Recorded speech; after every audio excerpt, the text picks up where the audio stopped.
Hello everyone, and welcome back to Tamriel's Tales. Today we're reading A Short Life of Uriel Septim VII by Rufus Hain, which can be found in Oblivion and Skyrim. So let's just go ahead and begin. 3rd Era 368 through 389. Strategist and Conciliator. The early decades of Emperor Uriel's life were marked by aggressive expansion and consolidation of imperial influence throughout the empire, but especially in the east, in Morrowind and Black Marsh, where the Empire's power was limited. Imperial culture was weak, and native customs and traditions were strong and staunchly opposed to assimilation. During this period, Uriel greatly benefited from the arcane support and shrewd counsel of his close advisor, the Imperial battle mage, Jagar Tharn. The story of Uriel's marriage to the Princess Calavoria is a less happy tale, though she was a beautiful and charming woman, and greatly loved and admired by the people. The Empress was a deeply unpleasant, arrogant, ambitious, grasping woman. She snared Uriel Septim with her feminine wiles. But Uriel Septim thereafter soon regretted his mistake, and was repelled by her. They heartily detested one another, and went out of their way to hurt one another. Their children were the victims of this unhappy marriage. With his agile mind and vaunting ambition, Uriel soon outstripped his master in the balanced skills of threat and diplomacy. Uriel's success in co-opting House Hlaalu as an advance guard of imperial culture and economic development in Morrowind is a noteworthy example. However, Uriel also grew in pride and self-assurance.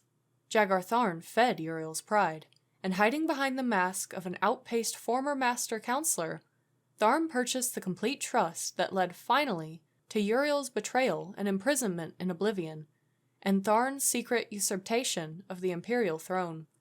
3rd Era 389 to 399. Betrayed and imprisoned. Little is known of Uriel's experience while trapped in Oblivion. He says he remembers nothing but an endless sequence of waking and sleeping nightmares. He says he believed himself to be dreaming, and had no notion of passage of time.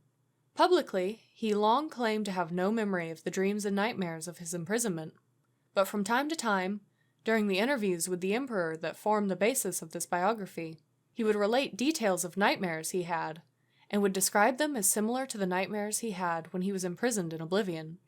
He seemed not so much unwilling as incapable of describing the experience. But it is clear that the experience changed him. In 3rd Era 389, he was a young man, full of pride, energy, and ambition. During the Restoration, after his rescue and return to the throne, he was an old man, grave, patient, and cautious. He also became conservative and pessimistic. Where the policies of his early life were markedly bold, even rash, Uriel accounts for this change as a reaction to and revulsion for the early teachings and counsel of Jagar Tharn. However, Uriel's exile in Oblivion also clearly drained and wasted him in body and spirit, though his mind retained the shrewd cunning and flexibility of his youth.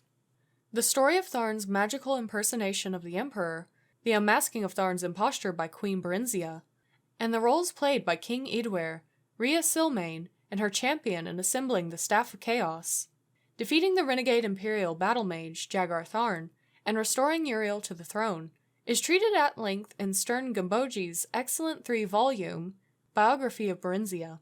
There is no reason to recount that narrative here. Summarized briefly, Jagar Tharn's neglect and mismanagement of imperial affairs resulted in a steady decline in the empire's economic prosperity, allowed many petty lords and kings to challenge the authority of the empire, and permitted strong local rulers in the east and the west to indulge in open warfare over lands and sovereign rights. 3rd Era 399 to 415. Restoration, the Miracle of Peace, and Vardenfell.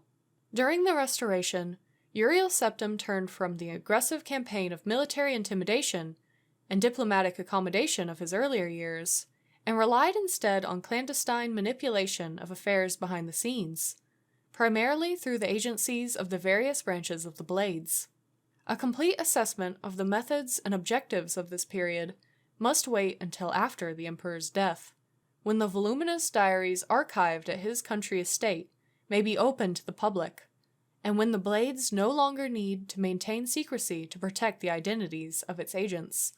Two signal achievements of this period point to the efficacy of Uriel's subtle policies. The Miracle of Peace, also popularly known as the Warp in the West, that transformed the Iliac Bay region from a ruly assortment of warring petty kingdoms into the well-ordered and peaceful modern counties of Hammerfell, Sentinel, Wayrest, and Orsinium, and the colonization of Vardenfell, presided over by the skillful machinations of King Helseth of Morrowind and Lady Berenzia, the Queen Mother, which brought Morrowind more closely into the sphere of imperial influence.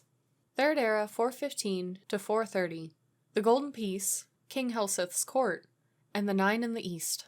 Following the Miracle of Peace, best described in Per Verdison's Daggerfall, A Modern History, the Empire entered a period of peace and prosperity, comparable to the early years of Uriel's reign.